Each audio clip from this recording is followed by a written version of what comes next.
Get myself situated here. This is gonna start. Okay. God, I hope this thing doesn't crap out on me with the whole like blacking out and sometimes my capture card AC adapter like poops and just it'll power off. Thankfully, it hasn't done it when I've been recording. But anyway, welcome to REDGUNSHOW.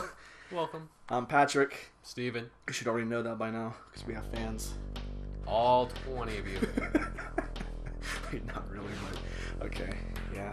Little, we were just discussing little studio difficulties with this game in particular. No, I'm not even going to try to hold the controller down like that. I had to turn the microphone volume up a lot. But here we go. All right. This is my favorite game, Steven. I think you already knew that. I'm pretty sure you already knew that. Yeah. Yeah, I do. I want to hear it for myself from somebody else, like who's like, I guess, a biased third party. When you walk into my bedroom, Steven, what do you see? I see what's in front of me. In particular, what do you see? Earthworm Jim. Okay.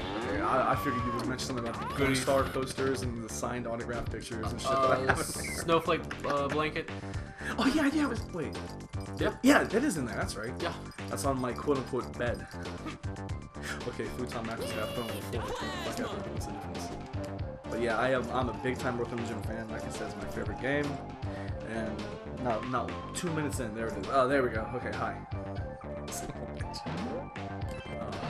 is what happens when you rush, right? It happens. What's your favorite game, Steve? Man. I'm torn between, like, I won't say game, but more like the Fallout series and the Elder Scrolls series. Those two really do it for me.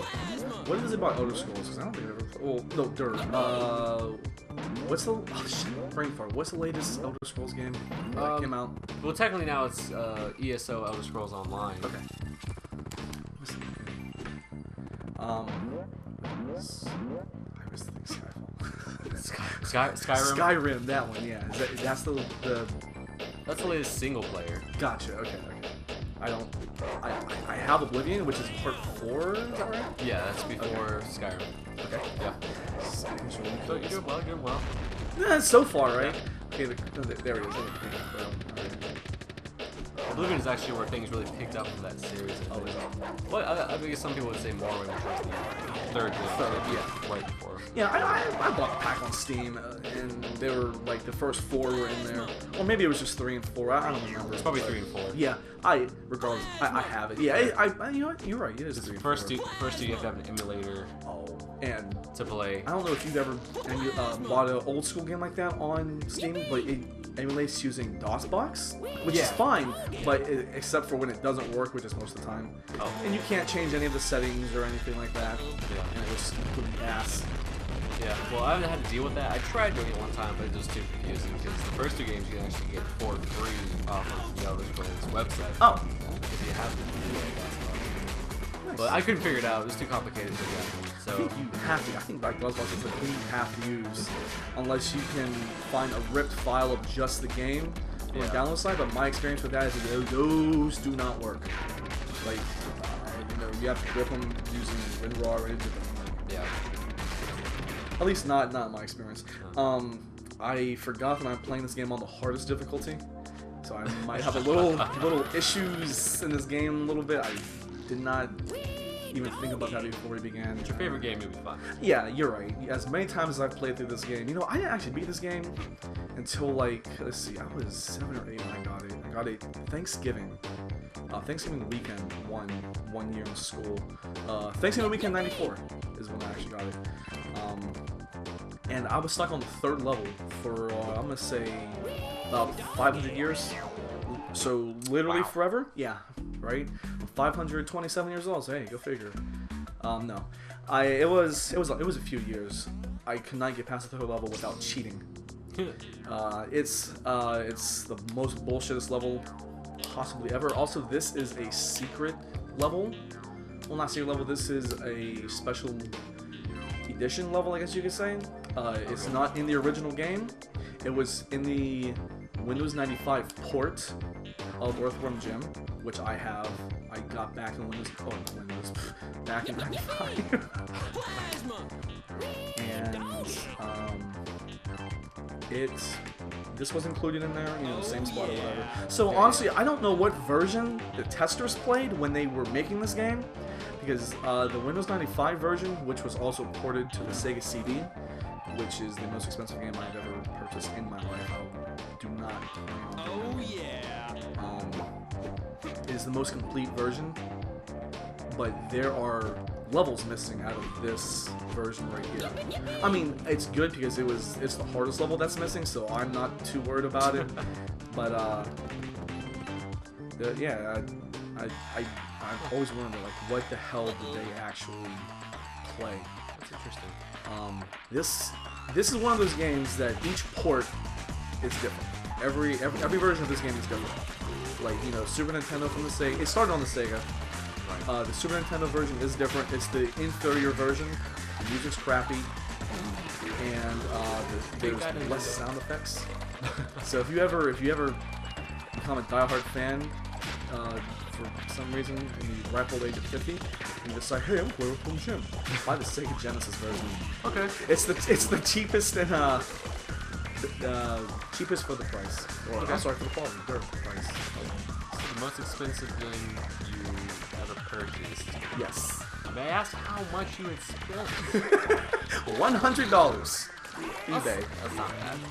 I mean, yeah, it's not like it's a few $100s or anything, but yeah, it was something in the back of my head for a while, whether I wanted to do it or not, because I looked it up a long time ago, and it was always like, you know, it's always almost buy it now on eBay for like $150. I saw it on there for, I think, $120.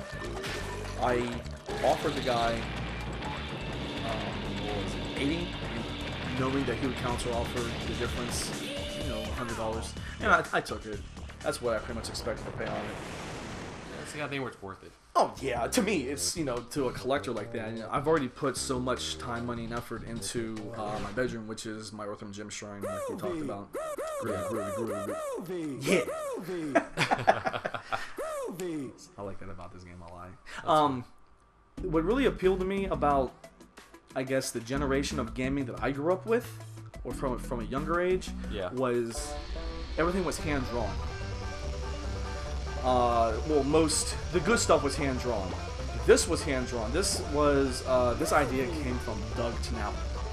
He's an American graphic artist who, I think he actually started by doing like comic books. That's the word. And there was something about one of the boss characters in this game is called Evil the Cat. He's actually the boss character in the second level. And it started as a comic book. He started a comic book thing with him, and then something about he became a programmer, and he actually worked on games like Aladdin for Sega, Ren and Stimpy's Invention. He was an animator on these games. Yeah. And these people they all worked together doing this stuff. They started to get a little attention because, you know, they're such high quality and everything. Yeah. And then they decided to form their own company, but they needed something to form it with.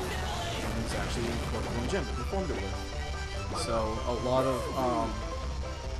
of effort went into this project with pre-production, everything. I mean, I have the Kickstarter stuff that Doug Tnapp has put on Kickstarter. It's like a art book, like 200-some pages thick, with all of his, not all of it, but a lot of his original artwork, you know, scans from them, from select notebooks, including a lot of stuff from Jim, which I'm very happy to have. Because as a Kickstarter campaign, there was only so much in it, or so many copies that were made or whatever, and I have one, and I'm waiting for his second one to come in literally any day now. Also,